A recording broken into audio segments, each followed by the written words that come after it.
Mô chi nước tha còn ai nằng ban chầm lão chi mình kham chi yếm ao tờ bù xá na. Ban ta nợไปได้mô chi đang thu lang vẫn cứ rùm chui đây pram chọi môi vịt tờ ấy nọ. Ban tập má có cả ban phơi ca chạy cái này đây là bỏ ơn yong phong đáiในក្នុង Instagram គឺការងាររបស់គាត់ហ្នឹងក៏ស្រឡាញ់មែនតែនជំរាបសួរសួស្តីប្រិយមិត្តទាំងអស់គ្នាជាទីមេត្រីវិលមកវិញហើយជាមួយនឹង admin ដែលជាភាពបន្ត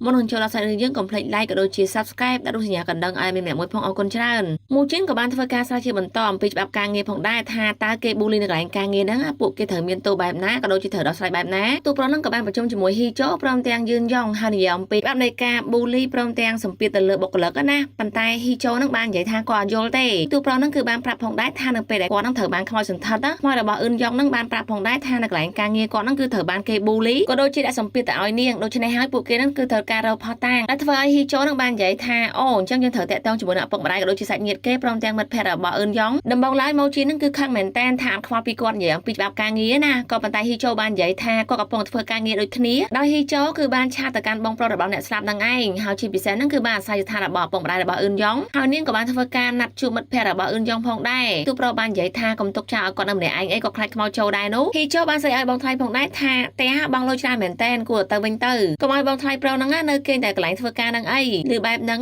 ម៉ូជីនគឺខឹងខ្លាំងមែនតែនដូច្នេះហើយម៉ូជីនហ្នឹងក៏បានចាក់ចេញទៅផ្ទះរបស់គាត់ថាតើម៉ូជីនមកផ្ទះវិញហ្នឹងគឺឯកោមែនតែនព្រោះថាគាត់ក៏នឹកឃើញប្រពន្ធរបស់គាត់ផងដែរគ្រប់ពេលទាំងអស់ហ្នឹងគឺគាត់តែគិតថាវាឯកាខ្លាំងណាស់បើប្រពន្ធរបស់គាត់វិញមីជូហ្នឹងគឺអង្គុយអស់សំណោយតែម្ដងជាពិសេសហ្នឹងបងស្រីរបស់គេមកម៉ោង 10 យប់ហើយហ្នឹងបានស្ដីឲ្យផងដែរថាតើនៅធ្វើអីស្មាននឹងហើយនេះមិនព្រមគេនោះទេមីជូក៏បានស្ដីឲ្យហ៊ីជូផងដែរថាបើគេមិនច្បាស់លាស់ជាមួយនឹងយូនយូទេឈប់បដាគ្នាបែបហ្នឹងទៅព្រោះថាវាមិនល្អនោះទេសុកចាប់បដាឆ្កែរបស់គាត់ហ្នឹងដើរលេងមានប្រសើរជាងយ៉ាងណាក៏ដោយកុំផ្ដោតក្តីសង្ឃឹមខ្លាំងៗឲ្យគេអសោះហ៊ីជូបាននិយាយផងដែរថាពួកគេហ្នឹងអត់មានដេតគ្នាអីទេហើយណាមួយទៀតស្តង់ដាររបស់នាងហ្នឹងគឺខ្ពស់មែនតែនមិនមែនជាជំរឿរបស់នាងនោះទេយឿនយូនោះហ៊ីជូហ្នឹងក៏បានធ្វើជាអស់សំណើចហើយនិយាយថាតើឯងនិយាយអំពីស្តង់ដារមែនទេតើប្រប្រមាណដែលឯងតាក់ទងមុនហ្នឹងមានស្តង់ដារខ្ពស់ណាស់មែនទេហ៊ីជូបាននិយាយថាកុំខ្វល់អំពីរឿងរបស់នាងអីនាងក៏មានសំណួរចង់សួរផងដែរថាតើបងស្រីរបស់នាងហ្នឹងគិតអំពីម៉ូជីនរបៀបណាព្រោះថាលែងលះមិនតន់ដាច់ស្រេចទេហើយសម្បីតែផ្ទះវិញហ្នឹងក៏អត់ទៅដែរតើបងស្រីរបស់គេហ្នឹងគិតបែបណាពិតប្រាកដទៅមីជូបានតបថ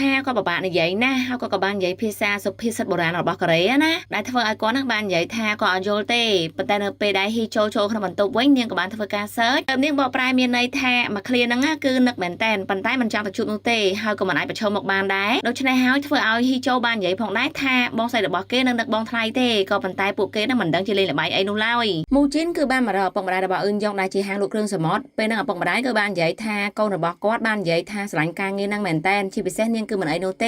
េបងប្រុសរបស់នាងក៏បាននិយាយកាត់ផងដែរថានិយាយពាក្យបែបហ្នឹងគឺកុំឲ្យឪពុកម្ដាយហ្នឹងព្រួយបារម្ភតែប៉ុណ្ណោះកាត់ពិតទៅនាងគឺមិនអូខេនោះទេម្ដាយរបស់អឿនយ៉ងហ្នឹងចាប់ផ្ដើមយំខឹកសួរទៀតហើយបាននិយាយថាកូនស្រីរបស់គាត់ហ្នឹងគឺចិត្តល្អមែនតែនប៉ុន្តែគ្មាននរណាម្នាក់ហ្នឹងអាចនិយាយពាក្យក្នុងចិត្តជាមួយគាត់បាននោះទេទូប្រុសហ្នឹងបាននិយាយថានាងពិតជាជួបការលំបាកច្រើនមែនតែនឪពុករបស់អឿនយ៉ងបានឆ្លើយកាត់ផងដែរថាគាត់ចង់ដឹងមែនតែនកូនស្រីរបស់គាត់ស្លាប់នៅមន្ទីរពេទ្យតើមានរឿងអីកើតឡើងចំពោះនាងទៅព្រោះថានាងមិនគួរណាមានជំរឿបែបហ្នឹងនោះទេកូនស្រីរបស់គាត់នឹងស្រឡាញ់អាជីពជាគ្រូពេទ្យហ្នឹងខ្លាំងមែនតែនជាពិសេសនៅពេលដែលគាត់ទៅដល់មន្ទីរពេទ្យភ្លាមខាងមេធាវីពេទ្យហ្នឹងគឺគេបានប្រាប់ថាគេជាមេធាវីធំបំផុតនៅទីក្រុងសូលហើយគេហ្នឹងគឺបានបញ្ចប់ដឹកដីតែម្ដងគាត់មិនដឹងថាកូនស្រីរបស់គាត់ហ្នឹងមានរឿងអីកើតឡើងច្បាស់នោះទេឪពុកម្ដាយអឿនយ៉ងក៏បានបកគោលនាមបានរបស់មេធាវីម្នាក់ហ្នឹងទៅឲ្យទូប្រុសរបស់យើងដល់និយាយថាគាត់ពិតជាអរគុណទូប្រុសមែនតែនដែលគាត់ហ្នឹងចាប់អារម្មណ៍លើករណីរបស់កូនស្រីគាត់ព្រោះថាមេធាវីដែលគាត់ទៅរកហ្នឹងគឺគេអត់មាននិយាយច្រើនទេគេបានដឹកដីតែម្ដងក្លេមកមើលហ៊ីជូនាងគឺបានអង្គុយរងចាំនៅអាហារដ្ឋានមន្ទីរពេទ្យដើម្បីចង់ជួបជាមួយនឹងមិត្តភក្តិដែលធ្វើការជាមួយនឹងអឿនយ៉ងហ្នឹងឯងប៉ុន្តែមិត្តរួមការងាររបស់អឿនយ៉ងហ្នឹងក៏អត់ហ៊ានទៅជួបទេគាត់បាននិយាយផងដែរថា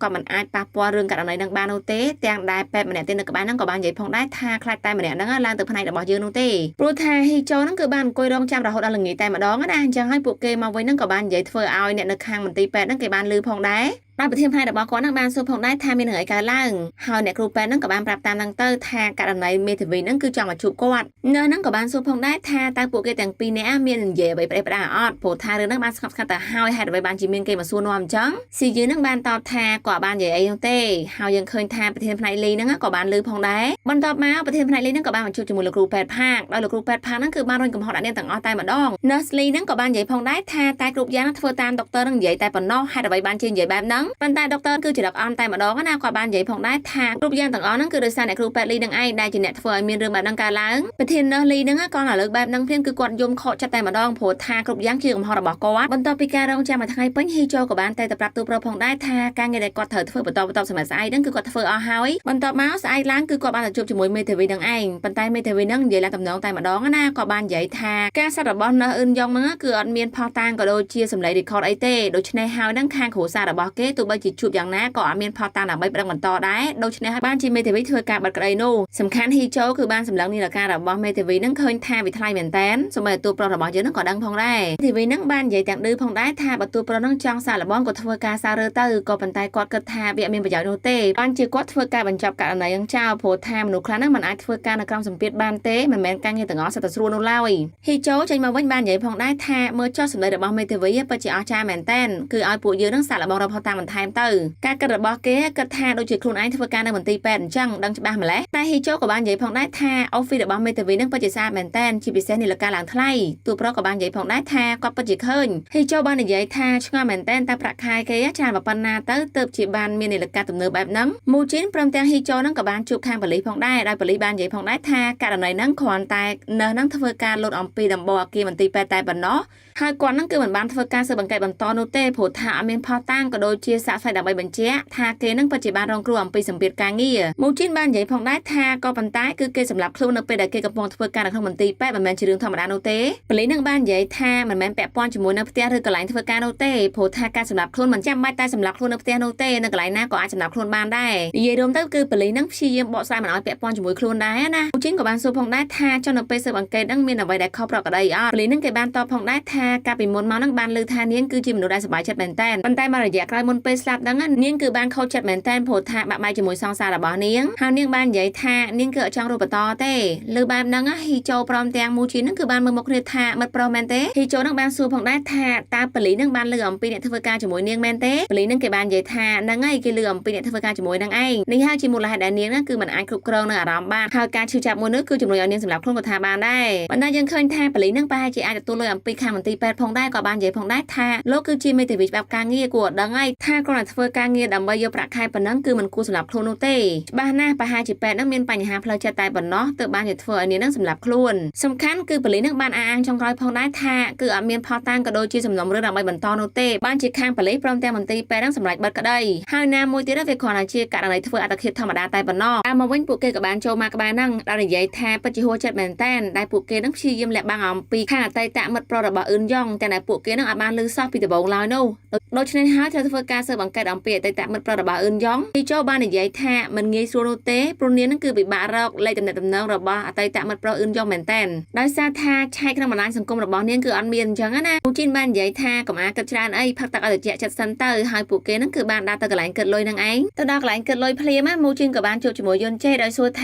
ាគេមិនដែលឃើញថ្ងៃដីអប់តែម្ដងធ្វើការរហូតបែបហ្នឹងឯងយុនជេបាននិយាយថាគាត់អត់មានថ្ងៃដីអូនោះទេមូជីនបានសួរមិនអត់មានថ្ងៃដីអូអញ្ចឹងយុនជេបានសួរតបវិញផងដែរថាតើមូជីនណាចង់ឆ្លុះជាមួយតកែរបស់គាត់ដើម្បីគាត់មែនទេមូជីនបាននិយាយប្រាប់ផងដែរថាគាត់ធ្លាប់ប្រាប់ហើយបើបបាក់ហ្នឹងអាចប្រាប់គាត់បានយុនជេឮបែបហ្នឹងក៏បានសួរផងដែរថាតើលោកពិតជាមេធាវីច្បាប់ការងារមែនទេឮបែបហ្នឹងហ៊ីជូគឺអស់សំណើតែម្ដងបន្ទាប់មកមូជីនក៏បាននិយាយផងដែរថាអត់ជឿគាត់ទេមែនទេនាគត្រានឹងអាវគាត់កន្លែងហ្នឹងគឺជាបញ្ជាក់សញ្ញាបត្ររបស់គាត់ក៏ដូចជាច្បាប់ការងាររបស់គាត់ព្រមទាំងអាជីពរបស់គាត់តែម្ដងទូប្រុសបាននិយាយផងដែរថាផ្លាកអាវរបស់គាត់ហ្នឹងគឺតម្លៃ1លានវ៉ុនជាងគាត់មិនមែនយកមក free នោះទេឬបែបហ្នឹងហ៊ីជូបាននិយាយថាអីក៏ថ្លៃម្ល៉េះហើយមាសហ្នឹងសតអត់មូជីនបានប្រាប់ផងដែរថាគឺ14ការ៉ាត់ពេញតែម្ដងប៉ុន្តែមូជីនបាននិយាយផងដែរថាទម្ងន់របស់វាគឺអាស្រ័យទៅលើការងារដែលគាត់ទទួលខុសត្រូវតែម្ដងដូច្នេះហើយគឺវាធ្ងន់ជាងមាសមួយហ្នឹងហ៊ីជូហ្នឹងគឺបានចំហគាត់ណានិយាយថាអូអញ្ចឹងបានជាស្មារបស់បងគឺផ្អៀងមួយចំហៀងតែម្ដងមូជីនបាននិយាយថាឯងហ៊ានឌឺយើងផងមែនទេមូជីនបានប្រាប់យុនជេផងដែរថាមានបញ្ហាអីកុំព្រិចប្រាប់គាត់ហើយពួកគេក៏បានចាក់ចេញទៅមកដល់អូហ្វីវិញយើងឃើញថាយុនយូបានអួតអំពីវ៉ែនតាថ្មីរបស់គាត់ដែលអាចធ្វើការ record សំឡេងក៏ដូចជាថតរូបភាពបានច្បាស់ជាពិសេសហ្នឹងគឺមាន storage ធំមែនតែនប៉ុន្តែហ៊ីជូហ្នឹងអត់សប្បាយចិត្តទេបានស្ដីឲ្យគាត់ផងដែរថាមកទិញអីពេលហ្នឹងនោះឬបែបហ្នឹងយុនយូបានសួរផងដែរថាតើពួកគេហ្នឹងមានរឿងអីកើតឡើងពិតប្រាកដព្រោះថាមើលទៅអារម្មណ៍អត់មូលសោះហ៊ីជូបាននិយាយថាដោយសារតែការស្ដាប់របស់អ៊ឹនយ៉ងហ្នឹងខាងមន្ទីរពេទ្យហ្នឹងគឺបានច្រើនចោលទម្លាក់កំហុសទៅកាន់មិត្តប្រុសរបស់នាងឬក៏មានរឿងអីកើតឡើងហ្នឹងអត់ដឹងនោះទេឬបែបហ្នឹងយុនយូបាននិយាយថាមិត្តប្រុសមែនទេថាចូលមើលទៅក្នុង story របស់នាងទៅយុនយូបាននិយាយថាប្រុសចង្រៃអញ្ចឹងតើបានជាអ៊ឹនយ៉ងហ្នឹងចងកំហឹងមូជីនបាននិយាយផងដែរថាពិបាកមែនតែនរក รำลอยปีประปอนสังคมนั่งกอดเคินจังนะฮิโจบ้านใหญ่พองได้ท่าข้างผลิตนั่งกอดท่าเมียนไอคอปรอกก็ได้จุดไหนข้างมันตีแปดนั่นคือชียิมแหละบางแต่มาดองยืนอยู่นั่นคือบ้านใหญ่ยังสามัญแต่มาดองกอดบ้านปรับท่าบ้านข้างมันตีแปดชียิมแหละบางยืนกูแต่กับกายปีข้างมันตีแปดนั่งเว้นเตอร์หรือบ้านนั่งฮิโจบ้านใหญ่ท่ายืนกูทเฟินจังโลกปฏิชนะเหม็นเต้นฮิโจบ้านใหญ่ท่าปันใต้เนียงสารบองไอเตอร์มันตีแปดนั่งอาบ้านไอเต้ฮาวนามุติมันงี้สูรุลอยอูจินบ้านหอยสาวฮิโจกุปีฮาวจุดไหนไอยืนอยู่นั่งบ้านใหญ่พองได้ท่ายืนกูแต่จับร้านเตอร์มันตีแปดเว้นฮาวยืนทำการสังกัดคนเดินประปอนสังคมดำบ่อยเกนั่งจับร้านเกิดปีเรื่องต่างวันปันใต้ฮิโจนั่งบ้านใหญ่แท้มันงี้สูรุเต้ผู้ทาเลิกโมนาโมจินเตอร์มันตีแปดเพียงนั่งเถอะบ้านขมเอาโจแต่มันเอาโดจิมันดูชกวนจังนาโมตินั่งชมูระบอบโมจินนั่งคือเปล่าเลยให้มันอาโจกไว้มันตีแปดบ้านโอเต้เฟอเอาฮิโจนั่งกับเวียดได้เตอร์ไอกระซาดากุปีนั่งกับบ้านโจตะกราวตู้ตัวเพราะเคยแบบนั่งคือนึกเคยแต่มาดองท่ากับตาการเงินระบอบอื่นยองนั่งคือเอาโจกราวตู้ดาวยืนอยู่บ้านใหญ่แท้วิจิกระดาสำคัญแมนเต้เพราะบ้านต่อท่าวิอาจีไอกระซาระบอบอื่นยองแต่มาดองปันแต่เป็นเลิกมานั่งคือจีไอกระซาเซนแต่บนเนาะเติบตัวเพราะนักบ้านใหญ่แท้มันแม่งกระดานังเต้วิคือจีระบายการนังไอมันตีไปเนาะเติบมูจีนักบ้านใหญ่แท้นักไปได้กอดสันทัดนั่งคือเคยกับหลายการเงินนั่งเติบบ้านอื่นยองเยื้องทัวการสับมิดก็โดยเชียประจุไอกระซาอัมปีกาบุรีเดบอกก่อนนั่งแต่การถนัดเลยปันใต้ไปนั่งมันต่อมามันจูนพ้องคือเอาโจครามตัวตาห้อยตัวเพราะบ้านใหญ่แท้บาสันจีเยื้องเรากระดานังเคยยื้องหนึ่งเมียนพอตาหนักใบมันเชียอัมปีกาบุรีเดบอกเนี่ยนักหลายทัวการเชียมันแค้นปันต่อมาเอาเมียนนากลางปีอื่นยองโนเต้ได้มาล้อมทัวจีครูแปดพอแท้ครูแปดมันเนี่ยนั่งคือสังหารเหมือนแตนมาเกิดตั้งกอดปากกายตกแต่งโคลนนะนาโมเตียยืนยงเก็บบ้านการร้านทำไมเหรอเนยจมูกแวนตาโดยเฉพาะคือกอดบ้านเฟอร์จีครูแปดยังสังหารดาโจตะดอยเมียนการสังไซโนเต้บอยใหญ่อัมปีนเนอสังคมมันตีแปดนั่นคือช่างเหมือนแตนทาดอกเตอร์ทำไมนั่งสังหารมาแล้วมาปีหน้าเจ้าหมดดอยจะดาวยนครูแปดใส่นั่งกับบ้านสูพองได้ทาตาลกดอกเตอร์เตอร์จวนหน้ายืนยูคือบ้านตอพองได้ทากอดนั่งคือเตอร์จวนธนามแปดยืนยูดาโจเตอร์เคยประตูเส้นมันตายเหมือนแมนจะประตูโมโนเต้กอดกับบ้านดาโฮดไหลได้เนอนั่งเถอะบ้านประชุมคลีกิใส่เอาแต่มาดองนะเคยแบบนั่งตัวประบ้านปลาพองได้ทาสะใบมาดองเตอร์ตัวประนั่งกับบ้านเคยเนอร์สลีดังไอจังหากับบ้านใหญ่พองได้ทากอดนั่นคือจังชุบเกดำใบใหญ่ต่อแต่มาดองนะคือมันเอายืนยูนั่งใหญ่จมูกโนเต้ให้เอายืนยูแต่เราไอกระซานั่งเตอร์โผล่แทไปนั่งตัวประนั่งมาในไอโดยซาตาฮิโจนั่งกอดใจมากลายบาตาห้อยแปะใส่มาเนี่ยดากัดโดยเฉพาะยืนยูบ้านสูพองได้ทาแต่ประตูได้หวานเหนื่อยแน่เกนั่งกับบ้านปรับทาดาตะตรองให้บอตะคางสดามเตอร์จนไอฮิโจนั่งโจมาเว้นคือเอาคืนตัวโปรเตกระทาเกปาอย่าเติมตกตักโดยยืนเนียงได้เฮ้ยเนสขมายได้ยืนยูบ้านสูมนนั่งคือบ้านปรับพองได้ทาดอกเตอร์ทำไมนั่งเอาไปจีสังหาคลังเหมือนแตนเกบ้านมัลตินี่ไปเป็นเนติบ้านใหญ่แท้ไปหาเจ็ดดอกเตอร์ทำไมยัยมือเตอร์นู่โผล่แท้มีดอกเตอร์มันเนี่ยนั่งเมาทำไมไทยนี้นี่บ้านใหญ่พองได้แท้สมมติจะสลายนั่งก็หล่อพองได้หอยแปดเป็นเนตินั่งไอจีมันแผดบ่าวอื่นยกบ้านโจมาสูพองได้แท้แต่ดอกเตอร์มวยหน้าได้โจประตูได้หวานนู้ดอกเตอร์พักในขังกราวนั่งกับบ้านเคยตัวประบ่าวยืงโจมาครองมันตีแปดพองได้ดอกเตอร์พาก็เคยแบบนั่งกับบ้านปราศสองเอาทวการดันจัดตัวประบ่าวยืงครูแปดนั่งกลายปีซองไซแท้ยืนยูคือจีแปดคล้ายคล้ายเนียงกับบ้านโจมาเมื่อประตูได้วันโดยสุตการยืนยูแท้เกนั่งคือจีแปดมาไปข้างหน้ายืนยูกับบ้านชาวตอพองได้แท้กว่านั่งแปดมาทำไมมันได้ไปใส่บ้านใหญ่แท้ไปได้มาทำไมนั่งคือจีแปดใส่แต่ปนนอกให้ระบายบาจีแปดเพราะแบบนั่งเฮายืนยูนั่งกับบ้านทำไมจีซัวแท้โอเคนั่งคือจีพนัยข้างดำรองโน้มันได้ไปใส่บ้านใหญ่แท้ลงใหญ่คอห้าวพนัยเยอะเอาเมียงข้างพนัยดำรองโน้เนเต้ฮิโจนั่งคือบ้านเอาอยู่บอลทาเอายืนยูนั่งใหญ่เฮาชับรถเกตเตอร์ยืนยูกับบ้านใหญ่แท้โอเคจังก็เถอะเตยแต่ครูแปดนั่งกับบ้านแต่ซันเศร้าดับใบประดังเฮายืนยูนั่งกับบ้านเราสำเร็จบำเพ็ญบอกกับบอดเจ้าจนไหนไอโมจินั่งกับมาดาจวนนั่งพองได้กำปงแต่รถเกิดดังมีสันสองดังตามคราวฮิโจในวันคือบ้านสาวยืนยูพองได้ทากอชลาดแมนแต่เราสำเร็จบำเพ็ญแปดดังใจยังกับเอาเกตามตะวันเติมฮิโจนั่งบ้านซัวทาจอโมจินั่งหน่อยนะเติมมีดังทากอนั่งไหลนาเต้ยืนยูนั่งบ้านต่อพองได้ทาลืมเมานั่งโมจินจะตัดจุบจมูกนั่งในครูแปดลีนั่งเองลืมแบบนั่งฮิโจบ้านใหญ่พองได้ทาในครูแปดลีแมนเต้นอสลีนั่งห้าได้จีเนียได้บูลีอื่นยองนู่ฮิโจกับบ้านไซต์จังซอนสลับแต่หมดร้องทายังมีปัญหาทอมห้อยผัวทาเกไอดังซองซักจมูกอื่นยองลืมแบบนั่งยืนยูบ้านใหญ่ทาอะไรได้จำกอตรอเมอร์มูจินอ้อยจังห้ากับบ้านบอกมากราวไว้ยันน่ายังเคยทาซันซอกจับอารมณ์ปียืนยูโนเต้โปรแทปุกเกนั่งคือกำปองสไฟรอโมจินจินในไอมูจินนั่งคือกำปองแต่สไฟรอในครูแปดลีนั่งเองปนแต่ในครูแปดลีกำปองแต่ลานแต่เลอได้กอดนั่งอารมณ์มันล้อโนเต้ตัวโปรนั่งกับบ้านรถมาข้างกับตานั่งพองได้สอบเปได้ยืนยูนั่งคือบ้านเคยทาจีบองไทยแต่บอกกอดตัวทาแปะยืนยูนั่งกับพลายแมนแตนสลันฮิโจจังให้หาตัวโปรบองไทยได้บนต่อมายืนยูบ้านสุตการมูจินทาตาบองเหมือนไอเตแมนเต้เชื่อมบ้านลืมเอาทาบองคือจังซองสักจมูกในครูแปดลีแมนเต้ตัวโปรบ้านใหญ่ทาเกาะเมียงขมเอาโจเต้ នេះគឺជារូបរាងរបស់គាត់យឺនយូបានសួរថាអញ្ចឹងតើបងមកធ្វើអ្វីទូប្រុសបានតបថាគាត់គឺចង់សួរអ្នកគ្រូពេទ្យលីដោយផ្ទាល់មាត់ថាគេពិតជាបានប៊ូលីអ៊ឹនយ៉ងមែនទេយឺនយូនឹងបានតបថាប៉ុន្តែឥឡូវនឹងខ្ញុំត្រូវបានគេដេញចាប់ហើយទូប្រុសក៏បានតបផងដែរថាគាត់នឹងគឺគេដេញចាប់ដូចគ្នាដោយសារឃើញសន្តិសុខកំពុងតែដេញមកដូច្នេះយឺនយូនឹងព្រមទាំងទូប្រុសក៏បានរត់មកខាងលើស្របពេលដែលអ្នកគ្រូពេទ្យលីនឹងគឺបំរុងចង់លោតសម្រាប់ខ្លួនពីលើអគារនឹងតែម្ដងថាទៅអ្នកគ្រូពេទ្យលីនឹងក៏មានសម្ពាធផងដែរព្រោះថាអ្នកគ្រូពេទ្យផ្សេងទៀតបានសើចចំអកដាក់គាត់សូម្បីតែមិត្តភក្តិរបស់អ៊ឹនយ៉ងក៏បានសួរផងដែរថាតើគេសប្បាយចិត្តមែនទេនៅពេលដែលអ៊ឹនយ៉ងស្លាប់បែបហ្នឹងតែអ្នកគ្រូពេទ្យពិតជាស្អប់អ៊ឹនយ៉ងណាស់មែនទេហើយគាត់ក៏បាននឹកឃើញនៅពេលដែលអ៊ឹនយ៉ងនឹងព្យាយាមបកកាយថាគាត់មិនបានធ្វើខុសណាហើយស្របពេលដែលទូប្រុសព្រមទាំងយឺនយូនឹងគឺមកដល់ខាងលើនឹងឯងយឺនយូចង់តែរកហ៊ីចូលដែរក៏ប៉ុន្តែក៏លេចឃើញថាមនុស្សម្នាក់ហ្នឹងចង់លុបសម្លាប់ខ្លួនបែបហ្នឹងក៏បានគេប្រាប់ទូប្រុសរបស់យើងពួកគេទាំងពីរនាក់ហ្នឹងគឺបានរត់ទៅជិតហើយនិយាយថាកំឡូតអីអ្នកគ្រូពេទ្យលីមែនទេអ្នកគ្រូពេទ្យលីបានសួរថាតើពួកគេគឺជានរណាគេពេលហ្នឹងទូប្រុសបាននិយាយផងដែរថាគាត់ហ្នឹងគឺជាមេធាវីដែលកាន់នៅករណីរបស់អ៊ឹនយ៉ងគ្រាន់លើឈ្មោះអ៊ឹនយ៉ងភ្លាមគឺពេទ្យលីហ្នឹងកាន់តែយំខ្លាំងមែនតើដោយគាត់បាននិយាយថាគិតទៅវិញហ្នឹងគឺគាត់អត់មានជំរឿននោះទេយឺនយូហ្នឹងបានព្យាយាមនិយាយថាឲ្យចោះមកដើម្បីនិយាយគ្នាណាអ្នកគ្រូពេទ្យលីពិតជាយំស្ដាយកំហុសខ្លាំងមែនតើហើយក៏បានដកជើងដើម្បីលោតពេលហ្នឹងទូប្រុសរបស់យើងគឺបានទៅសេវាចាប់គាត់តែម្ដងយូក៏បានចាប់ទូប្រុសពីក្រោយផងដែរដើម្បីខ្លាចថាគាត់ធ្លាក់ទៅទាំងអស់គ្នានោះទូប្រុសបានស្វែងប្រាប់ថាអ្នកគ្រូពេទ្យលីសូមកុំលែងដៃគាត់ឲ្យសោះប៉ុន្តែអ្នកគ្រូពេទ្យលីហ្នឹងគឺបានឃើញមុខរបស់អ៊ឹនយ៉ងតែម្ដងណាយឺនយូភ័យមែនតើគិតថាខ្មោចរបស់អ៊ឹនយ៉ងចូលបែបហ្នឹងប្រកាសជាសងសឹកអីប៉ុន្តែមានណាអ្នកគ្រូពេទ្យលីហ្នឹងគឺបាននិយាយថាអ៊ឹនយ៉ងមែនទេ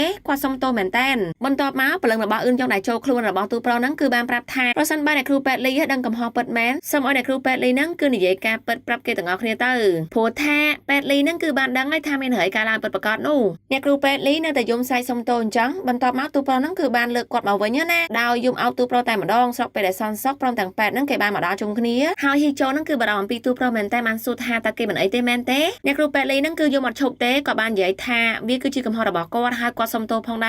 រសម្រាប់អ្នក YouTuber វិញហ្នឹងគឺផ្ទុះ view ខ្លាំងមែនតើដោយសារតែវីដេអូដែលជួយសង្គ្រោះពេទ្យស្រីហ្នឹងធ្វើឲ្យយឺនយូហ្នឹងគឺទទួលបានប្រាក់ដែលគេបរិច្ចាគទៀតផងតាមការពិតទៅដែលរឿងហ្នឹងត្រូវបានបកស្រាយក៏ដោយសារតែមិត្តភក្តិរបស់អ៊ឹនយ៉ងហ្នឹងក៏បានធ្វើការបកស្រាយផងដែរថាខាងមន្ទីរពេទ្យហ្នឹងគឺព្យាយាមបិទបាំងការស្លាប់របស់អ៊ឹនយ៉ងហើយណាមួយទៀតសូម្បីតែប៉ូលីសហ្នឹងក៏ចោទថាដោយសារតែនាងខូចចិត្តបែកបាក់អំពីមិត្តប្រុសទៅបានធ្វើការសម្លាប់ខ្លួនផងដែរប៉ុន្តែតាមការពិតទៅគឺយឺនយូក៏បានរកឯកសារនៅខាងក្រោមទូហ្នឹងឃើញណាព្រោះថាវាជាឯកសារដែលយឺនយូហ្នឹងបានរកឃើញអំពីក្រោមទូហ្នឹងឯងនាងបាននិយាយផងដែរថាមន្ទីរពេទ្យគឺបានដាក់សម្ពាធក៏ដូចជាធ្វើការប៊ូលីទៅកាន់អ៊ឹនយ៉ងមែនតើទៅធ្វើឲ្យនាងហ្នឹងបានសម្រេចចិត្តទៅដល់ផ្លូវតបបែបហ្នឹងយឺនយូក៏បានសម្ភាសបន្តផងដែរថាបន្ទាប់ពីរឿងទាំងអស់ហ្នឹងហើយតើមានរឿងអ្វីបន្ថែមទៀតទេទៅបានជានាងបានសម្រេចចិត្តស្លាប់បែបហ្នឹងអ្នកគ្រូពេទ្យដែលជាមិត្តភក្តិហ្នឹងក៏បាននិយាយផងដែរថាគឺកំហុសការប្រាថ្នានឹងឯងក៏ប៉ុន្តែដុកទ័រហ្នឹងគឺបានទម្លាក់កំហុសទៅកាន់អ៊ឹនយ៉ងព្រោះខាងមន្ទីរពេទ្យខ្លាចខូចកេរ្តិ៍ឈ្មោះរបស់មន្ទីរពេទ្យហើយក៏មាន SMS ម្នាក់ហ្នឹងបានបញ្ជាក់ផងដែរថាគេគឺជាអតីតមិត្តប្រុសរបស់អ៊ឹនយ៉ងគេហ្នឹងមានរឿងចង់បកស្រាយខ្លះអ្នកទាំង3នាក់ហ្នឹងក៏បានទៅជួបមិត្តប្រុសរបស់អ៊ឹនយ៉ងផងដែរអតីតសង្សាររបស់អ៊ឹនយ៉ងហ្នឹងគឺបានបង្ហាញសារឆ្លងគ្នាណាដែលមើលទៅពិតជាកំសត់មែនតើ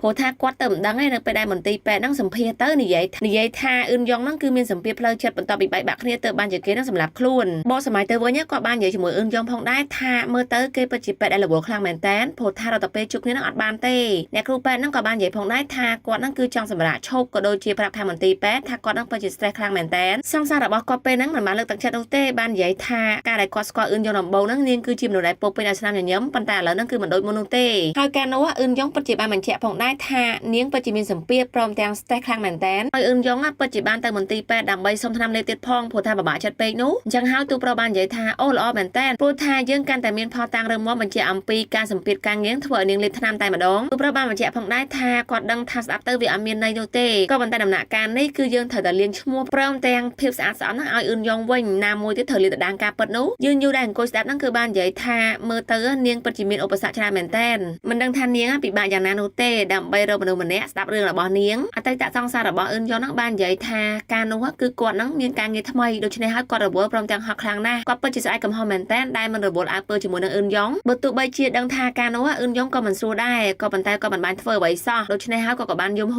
ូតែម្ដងណាហើយទូប្រុសរបស់យើងហ្នឹងដូចជាខ្មោចរបស់អ៊ឹនយ៉ងចូលអញ្ចឹងបានទៅយំអោបគាត់ពីលើណាដែលធ្វើឲ្យអ្នកក្នុងហាងហ្នឹងគឺមើលមុខពួកគេគ្រប់គ្នាចេញមកខាងក្រៅ វិញហ៊ីចូលនឹងបានសួរផងដែរថាតើជារូបគេឬក៏អ៊ឿនយ៉ងដែលអោបមិត្តប្រុសរបស់អ៊ឿនយ៉ងនោះហើយទូប្រុសហ្នឹងនៅពេលដែលលឺសួរបែបហ្នឹងគឺស្រឡាំងកាំងតែម្ដងក៏បាននិយាយថាគាត់អត់ដឹងនោះទេច្បាស់ណាស់ថាមិនមែនគាត់ទេប្រកាសជាអ៊ឿនយ៉ងជាមិនខានបាទអ្នកគ្រូពេទ្យលីហ្នឹងគាត់បាននឹកឃើញផងដែរថាកាលមុនហ្នឹងគឺក៏បានយកឯកសាររបស់អ៊ឿនយ៉ងទៅបំផ្លាញប៉ុន្តែគាត់ក៏បាននឹកឃើញផងដែរថាគាត់នឹងស្ទាក់ស្ទើរយកមកវិញណាអញ្ចឹងហើយស្អែកព្រឹកឡើងគឺក៏បានបញ្ជូនឯកសារហ្នឹងទៅមេធាវីរបស់ទូប្រុសយើងព្រោះថាឯកសារមួយនេះគឺជាកំហុសរបស់ថ្នាំពេទ្យហ្នឹងឯងដែលទូប្រុសរបស់យើងហ្នឹងគាត់ចង់បានមែនតើស្អែកឡើងហ៊ីចូលព្រមទាំងយឺនយូហ្នឹងគឺបានទៅឡាយនៅមន្ទីរពេទ្យតែម្ដងពួកគេគឺលេងឈុតធំហើយពួកគេគឺបានបកស្រាយអំពីការសម្រាប់របស់អ្នកគ្រូពេទ្យមួយហ្នឹងកាលពី6ខែមុនបាននិយាយទៅស្រុកកូរ៉េករណីបែបហ្នឹងគឺវាមានច្រើនមែនតើគ្រាន់ថាគេមិននិយាយអញ្ចឹងណាគេទុកឲ្យប្រទេសរបស់គេគឺល្អដូចជា Angel អញ្ចឹងបន្ទាប់មកទូប្រុសព្រមទាំងឪពុកម្ដាយរបស់អ៊ឿនយ៉ងហ្នឹងគឺបានមកដល់មន្ទីរពេទ្យតែម្ដងហើយឪពុកម្ដាយរបស់អ៊ឿនយ៉ងហ្នឹងគឺបានសរសើរមេធាវីរបស់យើងខ្លាំងមែនតើដែលបានខិតខំរកយុត្តិធម៌ឲ្យកូនស្រីរបស់គាត់ជាពិសេសហ្នឹងគឺលៀងភាពស្អាតស្អំឲ្យកូនស្រីរបស់គាត់ហ្នឹងឯងតែមកជៀនគេដាក់ខ្លួនណាគេបាននិយាយថា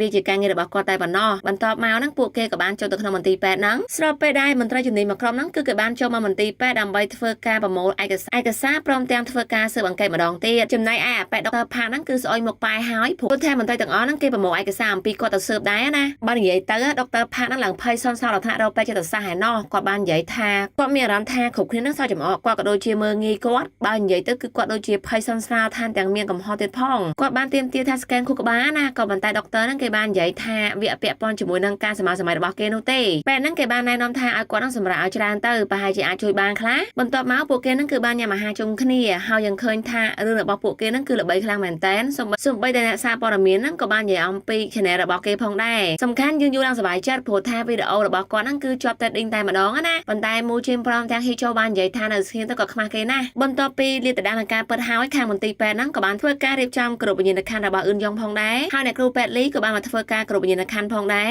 លើកលែងតែដុកទ័រផាកតែប៉ុណ្ណោះដែលមិនខ្វល់អញ្ចឹងហើយក៏បានដើរចាក់ចេញទៅបន្ទាប់មកទូប្រុសដូចជាឃើញព្រលឹងរបស់អ៊ឿនយ៉ងហ្នឹងសម្លឹងមើលអ្នកគ្រូពេទ្យលីហើយអ៊ឿនយ៉ងហ្នឹងក៏បែរមករកទូប្រុសណាប៉ុន្តែទូប្រុសបាននិយាយថាកុំចូលមកចិត្តអីគាត់បានធ្វើការរបស់គាត់ហើយព្រោះទូប្រុសហ្នឹងខ្លាចថាខ្មាស់របស់អ៊ឿនយ៉ងហ្នឹងចូលសន្ធិដ្ឋគាត់ទៀតប៉ុន្តែមិនអញ្ចឹងនោះទេគឺអ៊ឿនយ៉ងហ្នឹងបានធ្វើការញញឹមក៏ដូចជាអរគុណទូប្រុសចំណែកហ៊ីចូលព្រមទាំងយឺនយូឃើញបែបហ្នឹងក៏បានធ្វើការគ្រប់ទៅកាន់គេផងដែរគិតថាខ្មាស់របស់អ៊ឿនយ៉ងប្រហែលជានៅកន្លែងហ្នឹងដូចគ្នាបន្ទាប់មកអ៊ឿនយ៉ងក៏បានរលាយបាត់ទៅទាំងស្ងប់ចិត្តពួកគេហ្នឹងក៏បានដើរត្រឡប់មកវិញដល់និយាយថាការងាររបស់ពួកគេហ្នឹងគឺធ្វើបានល្អមែនតើហើយពួកគេហ្នឹងគឺចង់ញ៉ាំអាហារទៀតហើយព្រោះថាឃ្លានប៉ុន្តែទូប្រុសរបស់យើងកំពុងតែដើរទៅហ្នឹងគាត់ក៏បានរបបខ្សែស្បែកជើងស្របពេលដែលឡានក្រុងហ្នឹងត្រូវបានអ្នកបើកបរហ្នឹងក៏ងុយគេងតែម្ដងហើយឡានក្រុងមួយនោះគឺសម្ដៅមករកទូប្រុសតែម្ដងអេដមីនសូមធ្វើការសេដ្ឋនីសិនចង់ដឹងថាការស្លាប់សាននេះតើទូប្រុសរបស់យើងដោះដូរជាមួយនឹងការងារអ្វីហើយអេដមីនក៏សូមធ្វើការខន្តីអភ័យទោសដល់កំហុសឆ្គងនេះអរគុណច្រើនជំរាបលាជួបគ្នាវីដេអូក្រោយបាយបាយ